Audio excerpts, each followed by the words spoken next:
टप्पा क्रमांक 2 म्हैसाळ पंपहाऊसमधील अंडरग्राऊंड टाकीत पुरुषाचा मृतदेह, स्पेशल रेस्क्यू फोर्सची थरारक बचाव कारवाई। मिरज ग्रामीण पोलीस ठाणे हद्दीतील टप्पा क्रमांक 2 म्हैसाळ सिंचन पंप हाऊसमध्ये आज दुपारी पुरुष जातीचा मृतदेह पाण्यावर तरंगताना आढळला।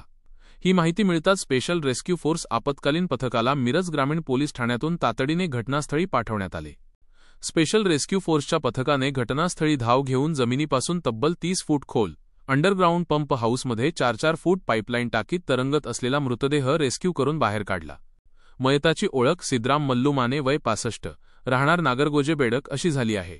माहितीनुसार मृत व्यक्ती पंप हाऊसवर कामाला होता। सकाळी नेहमीप्रमाणे कामासाठी घरातून गेले होते, मात्र दुपारी घरी परत न आल्यानंतर शोध घेतला असता 3:30च्या सुमारास त्यांचा मृतदेह अंडरग्राऊंड पंप हाऊसमधील पाणी टाकीत आढळून आला। स्पेशल रेस्क्यू फोर्सने दोरांच्या सहाय्याने 30 फूट खाली उतरून मृतदेह बाहेर काढला। नातेवाईकांच्या माध्यमातून ओळख पटवण्यात आली। नातेवाईकांनी दिलेल्या माहितीनुसार ते नियमितप्रमाणे कामावर गेले होते, मात्र पंप हाऊसमध्ये नेमकी कशी दुर्घटना घडली याचा तपास सुरू आहे। घटनास्थळी बचाव कार्यात Mahadev ambulance service, special rescue फोर्सचे कैलास वडर, अमीर नदाफ, सागर जाधव, असिफ मकानदार, महादेव वनखंडे, महेश गव्हाणे यांनी सहभाग घेतला। पुढील तपास मिरज ग्रामीण पोलीस ठाणे करत आहे।